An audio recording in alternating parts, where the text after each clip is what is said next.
Assalamualaikum warahmatullahi wabarakatuh. Halo semuanya, we are Go Golden. Kami dari kelompok Go Golden kelas MN22M di sini akan mempresentasikan hasil tugas pengembangan bisnis kami dengan bisnis yang bernama Asae from Google. Kelompok kami terdiri dari saya sendiri, Farah Sylvia Zahra, Shalma Daria Effendi, Nurul Marifah, Astika Hardianti, dan Aida Rahma. Nah, di Asae Google ini kami membuat bisnis modal kanvasnya yang terdiri dari 9 elemen. Yang pertama adalah Key Partners. Key Partners dari Asae ini adalah penjahit lokal, supplier bahan bekas, serta platform e-commerce dan media sosial.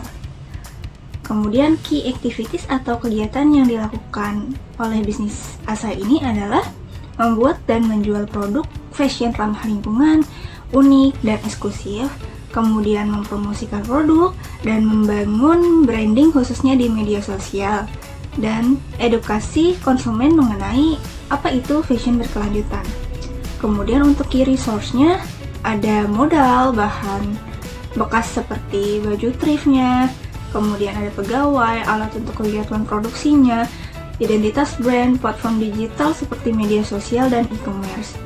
Kemudian ada value proposition, yaitu di mana bisnis Asae ini memiliki konsep fashion yang ramah lingkungan. Bisnis ini juga menyediakan fashion yang unik dan eksklusif dan dapat dicari serta dibeli dengan mudah melalui platform online. Adapun customer relationship dari Asae ini, kami menjaga hubungan dengan pelanggan melalui media sosial, melalui email, melalui layanan pelanggan, serta event. Kemudian channel dari Asae ini adalah social media marketing, e-commerce marketing, dan word of mouth atau marketing dari mulut ke mulut, seperti itu. Selanjutnya ada elemen customer segment, di mana customer untuk Asae ini adalah generasi milenial dan generasi Z yang merupakan seorang penggemar fashion sekaligus pecinta lingkungan dan khususnya adalah pengguna media sosial. Untuk cost struktur atau biaya-biaya yang dibutuhkan untuk bisnis Asae ini ada biaya pembelian peralatan dan perlengkapan, bahan baku, produksi, promosi dan pemasaran, hingga biaya pegawai. Dan untuk revenue stream atau dari mana pendapatan bisnis ini didapatkan, yaitu melalui keuntungan penjualan produk. Selanjutnya, apa itu Asae from Google? Asae ini merupakan sebuah bisnis inovatif yang bergerak di bidang fashion berkelanjutan dengan fokus pada rework dan upcycling pakaian thrift menjadi produk yang baru, yang terlihat baru, unik, modis, namun tetap ramah lingkungan. Visi kami adalah menjadi bisnis fashion ternama di Indonesia yang mendukung fashion berkelanjutan dengan sentuhan kreativitas yang unik dan berkualitas. Untuk mewujudkan visi tersebut, terdapat misi dari Asae ini, yaitu yang pertama menghadirkan produk yang mendukung fashion berkelanjutan dari hasil rework dan upcycling tadi. Kemudian memberikan sentuhan kreativitas pada produk-produk yang diproduksi oleh Asae guna memiliki nilai jual yang lebih tinggi lagi. Kemudian ada memanfaatkan e-commerce dan media sosial sebagai wadah untuk mempromosikan dan menjangkau konsumen secara lebih luas. Dan misi yang terakhir adalah aktif melakukan edukasi dan promosi terkait fashion berkelanjutan yang mendukung gaya hidup ramah lingkungan melalui media sosial. Seperti itu. Selanjutnya ada aspek legalitas dari bisnis ini. Nama perusahaannya yaitu Go Golden, yang merupakan nama kelompok kami sendiri, dengan merek dagangnya yaitu Asae from Google, yang termasuk ke dalam jenis usaha UMKM, usaha mikro, kecil, dan menengah. Kegiatannya adalah menjual fashion rework dengan alamatnya seperti yang tertera pada layar. dan pemiliknya adalah anggota kelompok kami sendiri yang dengan totalnya 5 orang dengan nomor telepon dan email yang tercantum pada layar seperti itu. Kemudian ada pula logo Asahi. Nah, di sini dapat terlihat logonya itu bertuliskan Asahi dengan huruf A keduanya itu menggunakan hanger yang menggambarkan fashion gitu, mengartikan produk fashion, menjual fashion seperti itu. Dengan bintang-bintang dan warna perpaduan emas dan pink yang mengartikan harapan kami akan bisnis ini bisa bersinar di masa yang datang gitu. Warna perpaduan pink dan emas ini juga cukup menarik perhatian untuk bisnis fashion. Seperti itu. Nah, di dalam aspek legalitas ini terdapat pula beberapa dokumen serta izin yang perlu dipenuhi untuk memastikan operasional bisnis berjalan sesuai dengan peraturan yang berlaku. Untuk Asahi sendiri, dokumen dan izin yang diperlukan adalah seperti NIB atau nomor induk berusaha, kemudian ada juga SKU atau surat keterangan usaha, ada izin usaha mikro kecil atau IUMK yang dapat diperoleh melalui OSS secara online. Kemudian ada juga hak merek yang termasuk penting, ini perlu didaftarkan di Direktorat Jenderal Kekayaan Intelektual atau DJKI Kementerian Hukum dan HAM karena untuk melindungi nama dan identitas bisnis ini yaitu Asahi dari penggunaan oleh pihak lain serta NPWP badan usaha seperti itu. Selanjutnya ada tujuan. Tujuan ini dipecah menjadi 3. Yang pertama jangka pendek, jangka menengah, dan terakhir adalah jangka panjang. Untuk tujuan jangka pendek Asahi ini pertama adalah mendapatkan pendanaan sebagai modal dan investasi awal untuk memulai bisnis ini seperti itu. Yang kedua, tujuan jangka pendeknya adalah mengaktifkan akun e-commerce dan akun media sosialnya supaya bisa memulai usahanya. Dan tujuan jangka pendek yang terakhir adalah membangun brand awareness serta memperkenalkan produk ke halayak yang lebih luas. Kemudian tujuan jangka menengahnya yaitu memperluas jangkauan dan skala pasar serta memperkuat brand awareness yang sudah dibangun. Untuk jangka panjangnya, kami bertujuan untuk menjalin kerjasama dengan berbagai pihak yang tentunya mendukung fashion berkelanjutan yang ramah lingkungan. Kemudian juga membuka peluang lapangan pekerjaan dan menjadi bisnis fashion berkelanjutan yang ternama di Indonesia. Seperti itu. Selanjutnya ada analisis pasar. Dalam berbisnis tentunya kita harus mengenali pasar kita seperti itu kan ya.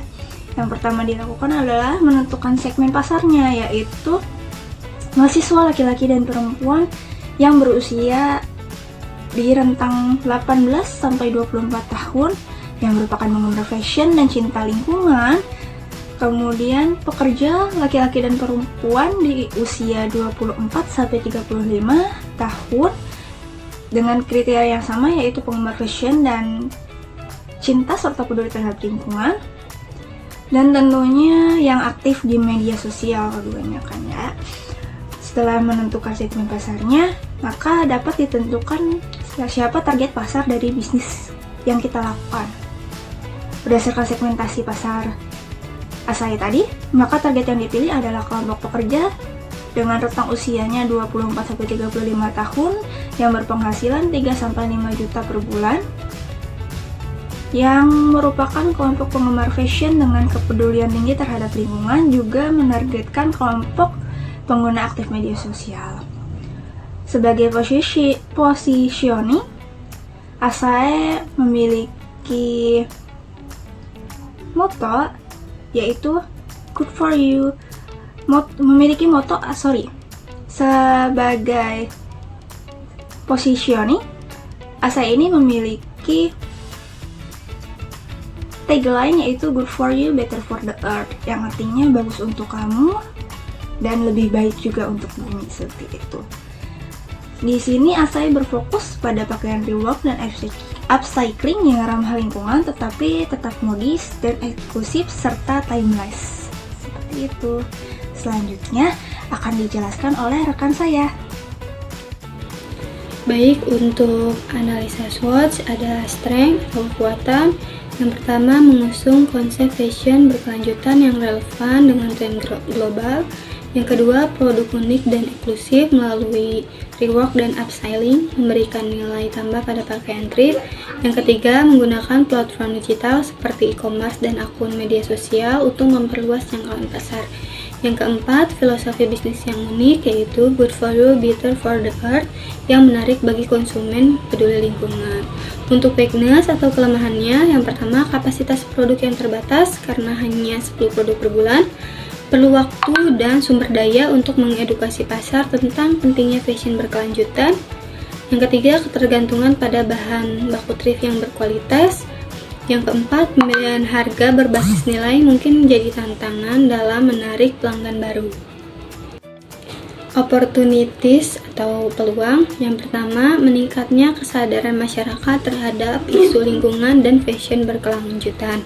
Yang kedua, potensi berkolaborasi dengan influencer dan komunitas yang mendukung gerakan fashion ramah lingkungan. Yang ketiga, pertumbuhan platform digital yang memudahkan pemasaran dan penjualan produk. Yang keempat, adanya peluang untuk memperluas produk ke aksesoris atau kategori fashion lainnya.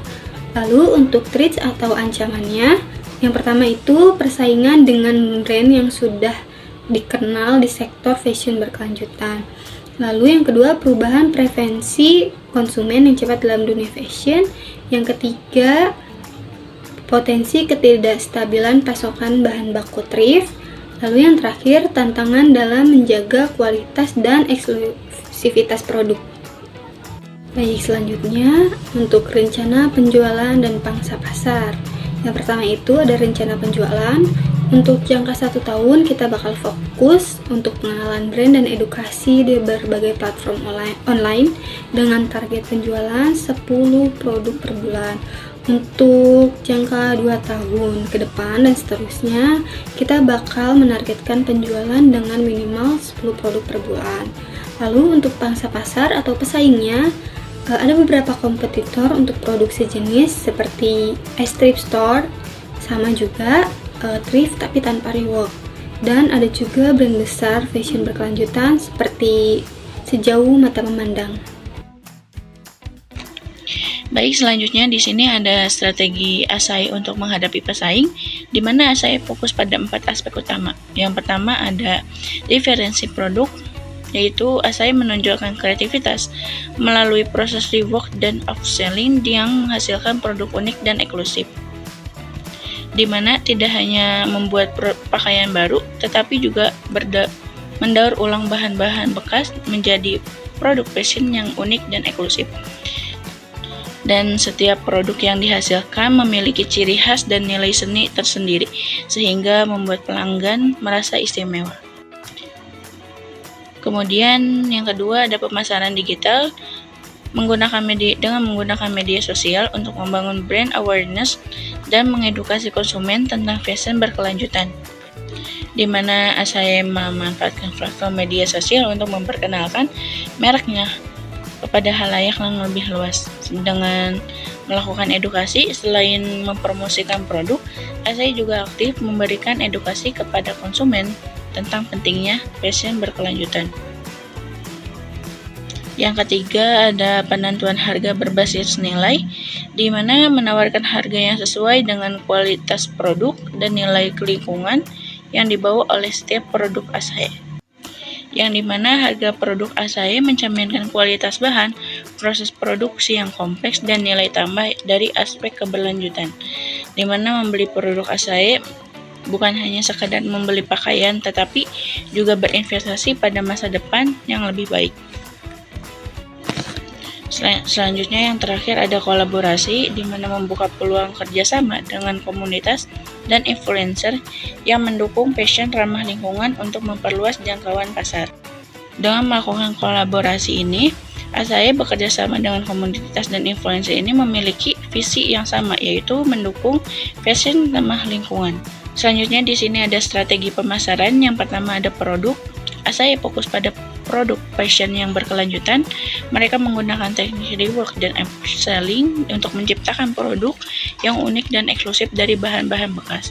Pendekatan ini tidak hanya ramah lingkungan, tetapi juga memberi nilai tambah pada produk mereka. Kemudian ada tempat. Asahi mengoptimalkan platform digital dan media sosial sebagai tempat untuk memasarkan produk mereka. Mereka juga menggunakan sistem pembayaran digital untuk memudahkan transaksi. Selanjutnya ada harga, di mana harga produk Asahi berkisar antara 300.000 hingga 600.000. Harga ini disesuaikan dengan tingkat kesulitan pembuatan setiap produk. Meskipun tergolong tinggi, harga tersebut dianggap sebanding dengan kualitas dan nilai unik yang ditawarkan. Terkadang Asahi juga memberikan diskon atau promo pada kondisi tertentu. Yang terakhir ada promosi, di mana Asahi melakukan berbagai kegiatan promosi melalui media sosial, platform e-commerce, dan optimasi SEO, di mana selain untuk memperkenalkan produk, promosi ini juga bertujuan untuk memberikan edukasi kepada konsumen tentang pentingnya fashion berkelanjutan. Di mana kesimpulan dari strategi pemasaran Asahi ini berfokus pada 3 hal utama. Yang pertama ada produk yang unik dan berkelanjutan, harga yang sesuai dengan nilai, serta pemasaran digital yang kuat. Dengan pendekatan ini, Asahi berhasil membangun citra merek yang kuat dan menarik minat konsumen yang peduli terhadap lingkungan. Baik, selanjutnya di sini ada proses produksi, di mana yang pertama ada pengumpulan bahan baku seperti busana thrift, kain, benang, dan sebagainya. Selanjutnya ada proses seleksi bahan, di mana bahan baku yang sudah terkumpul kemudian diseleksi untuk memilih bahan yang masih layak pakai dan berkualitas baik. Kemudian ada proses pembersihan seperti dicuci atau disetrika. Kemudian selanjutnya ada pembuatan desain, di mana sebelum proses rework, desain produk baru akan ditentukan terlebih dahulu. Dan selanjutnya ada tahap rework, di mana tahap ini merupakan inti dari produksi Asahi. Bahan baku yang sudah lolos seleksi kemudian diubah menjadi produk fashion dengan desain yang unik. Selanjutnya di sini setelah proses selesai, kita akan melakukan pengontrolan kualitas, di mana setelah dibersihkan, kualitas bahan baku kembali diperiksa untuk memastikan layak digunakan dalam proses produksi. Selanjutnya ada pemasaran, di mana produk jadi kemudian dipasarkan melalui platform digital seperti e-commerce. Lanjut, konsumen, di mana konsumen dapat melakukan pemesanan melalui platform yang sudah disediakan.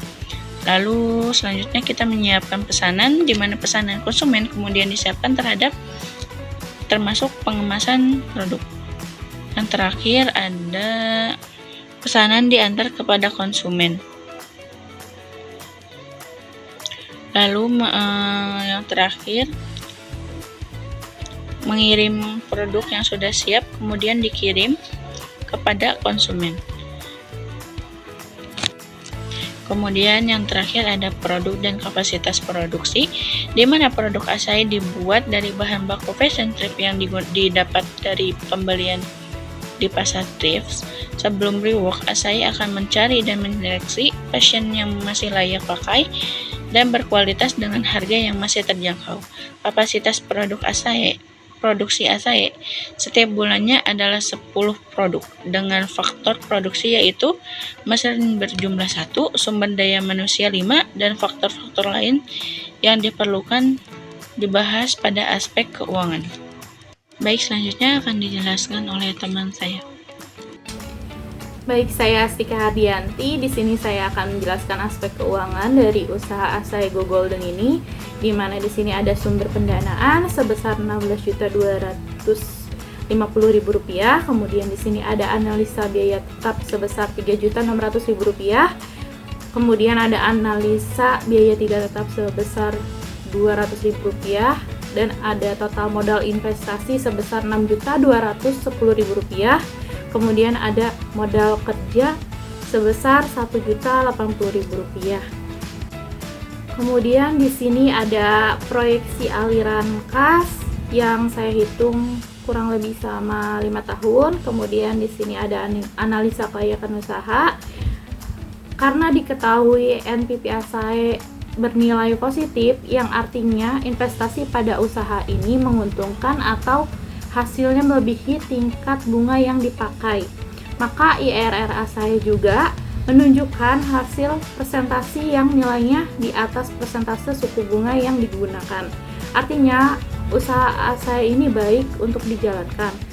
Kemudian break even point-nya berdasarkan perhitungan yang telah ASAE lakukan, BEP dari usaha ASAE ini adalah sebesar 1,23%. Kemudian untuk laporan keuangannya sendiri di sini ada neracanya. Dari neraca dapat kita baca total ekuitas untuk awalnya itu sebesar Rp11.250.000. Kemudian ada laporan laba dan rugi, di mana laba bersih setelah pajaknya sebesar 400.000 per bulan. Jadi 400.000 per bulan ini yang kita dapatkan yaitu keuntungannya. Baik, untuk struktur organisasi itu ada CEO, ada creative director, ada production, terus ada marketing dan ada finance. Dimana untuk CEO sendiri itu dijabat oleh Parasutpia Jahra, dan untuk creative director itu ada Salma Dahlia Effendi, dan untuk production itu saya sendiri Nurul Marifah. Dan untuk marketing itu dihandle oleh Haida Rahma, dan untuk yang terakhir itu finance dijabat oleh Astika Hardianti. Baik, selanjutnya ada tugas sumber daya manusia, di mana untuk tadi sudah dijelaskan untuk struktur organisasi, dan sekarang saya akan menjelaskan tentang tugas dari organisasi tersebut, dari struktur organisasi tersebut. Yang pertama itu ada CEO. CEO itu bertugas untuk CEO bertugas memimpin jalan usaha dan memegang kendali penuh atas seluruh kegiatan di dalam bisnis. Jadi untuk CEO sendiri itu dia yang memimpin jalan usaha dan memegang kendali dari suatu bisnis. Dan yang kedua ada creative director, di mana dia bertugas merumuskan desain dari produk yang akan dibuat. Jadi creative director itu bertanggung jawab atau bertugas dari sebelum terciptanya suatu produk yang akan dibuat, maka dia harus merumuskan dulu suatu desain yang akan masuk terhadap yang akan kita buat dari produk yang akan kita buat. Lalu yang ketiga itu ada production, yang bertugas atau bertanggung jawab atas kegiatan produksi yang dilakukan. Jadi untuk production ini dia mengawasi setiap kegiatan produksi yang dilakukan, itu adalah tugasnya. Dan yang keempat itu ada marketing, yang bertugas atau bertanggung jawab atas pemasaran produk. Jadi untuk produk yang dipasarkan itu merupakan tugas dari seorang marketing. Dan yang terakhir itu ada finance, di mana dia bertugas atau bertanggung jawab atas sistem keuangan di dalam bisnis. Untuk suatu bisnis tersendiri itu ada pengeluaran dan pemasukan, di mana itu merupakan tanggung jawab atau tugas dari finance sendiri. Baik, selanjutnya ada aspek lingkungan, di mana untuk dukungan lingkungan fisik itu ada beberapa hal yang perlu diperhatikan, yaitu terhadap area studi kelayakan bisnis yang harus mempertimbangkan komponen-komponen lingkungan yang berdampak signifikan terhadap usaha dan memiliki nilai ekonomi serta ekologis.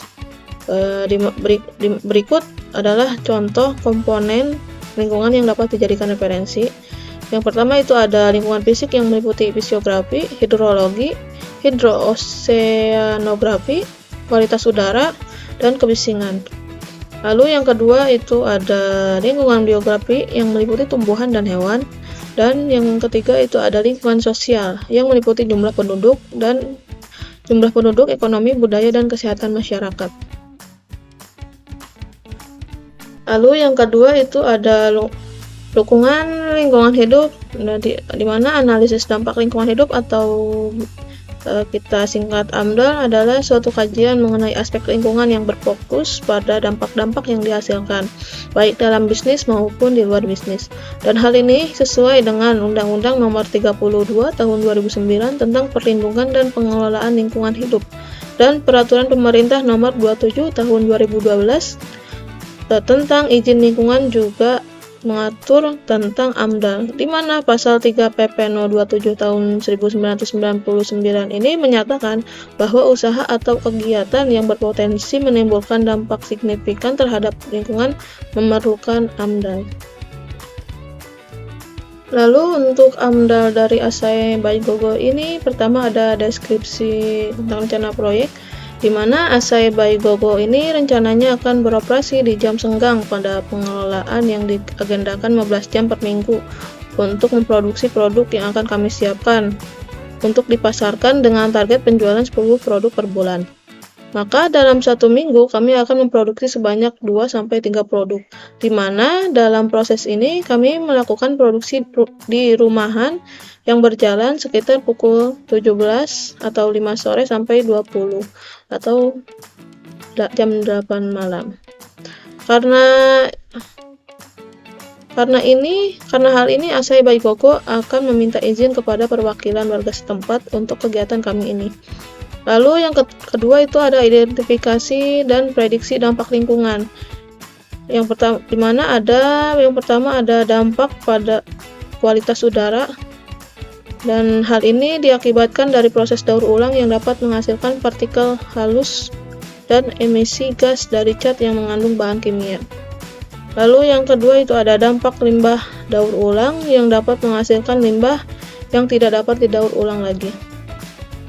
Dan yang ketiga itu ada tentang rencana pengelolaan lingkungan atau RKL, di mana ada yang pertama itu ada pengelolaan limbah daur ulang dan limbah cat yang mengandung bahan kimia.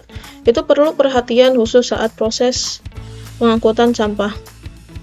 Dan untuk limbah daur ulang dioptimalkan tidak menghasilkan limbah yang banyak, dan untuk limbah cat dapat dikurangi penggunaan cat pada produk kami sehingga tidak menghasilkan emisi gas yang berlebihan. Lalu untuk kedua itu ada mitigasi dampak sosial dengan melakukan komunikasi ke warga sekitar tentang kegiatan produksi yang dilakukan di jam istirahat untuk meminimalisir gangguan karena kebisingan dari kegiatan ini.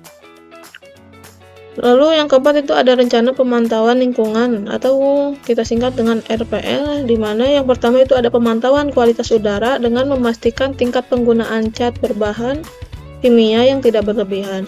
Lalu yang kedua itu ada pemantauan sampah dari proses produksi yang tidak menumpuk dan juga diangkut berkala oleh petugas pengangkutan sampah. Lalu yang terakhir itu ada pemantauan dampak sosial dengan mengumpulkan feedback dari masyarakat sekitar untuk mengukur tingkat gangguan dari kebisingan yang ditimbulkan. Kesimpulannya dari dukungan lingkungan ini, aspek dukungan lingkungan ini, Asahi perlu mempertimbangkan berbagai aspek fisik dan sosial lingkungan, sehingga diperlukan AMDAL yang mencakup hal-hal yang telah disebutkan tadi. Dengan melakukan AMDAL tadi, maka Asahi diharapkan dapat beroperasi dengan memperhatikan dan meminimalkan dampak negatif terhadap lingkungan serta masyarakat sekitar, sehingga dapat sesuai dengan konsep bisnis ini yang ramah lingkungan, seperti itu. Inovatif dalam menghadirkan solusi terhadap dampak negatif industri fashion, Asahi by Gogo berkomitmen untuk mengembangkan fashion berkelanjutan yang tidak hanya ramah lingkungan, tetapi juga bernilai tinggi dan diminati pasar. Dan dengan pendekatan kreatif, strategi pemasaran digital yang modern, dan dedikasi untuk menghasilkan produk berkualitas, Asahi siap menjadi pelopor dalam industri fashion yang berkelanjutan di Indonesia. Dan kami percaya bahwa melalui kolaborasi dengan berbagai pihak, termasuk investor yang mendukung visi kami, Asahi dapat membawa perubahan positif bagi lingkungan sekaligus menciptakan peluang ekonomi yang berkelanjutan. yang berkelanjutan. Bersama, mari kita wujudkan masa depan fashion yang lebih hijau, stylish, dan penuh makna. Ini adalah contoh produk yang kami produksi, yaitu dimana sebuah baju ini kami pilih dari bahan yang nyaman dikenakan, serta untuk jahitannya kami pilih yang rapi, kemudian desainnya ini kami buat sendiri agar lebih menarik sehingga diminati oleh para konsumen. Untuk presentasi ini saya tutup dengan harapan agar bahan ini dapat berguna bagi Anda semua. Mohon maaf bila ada kata salah.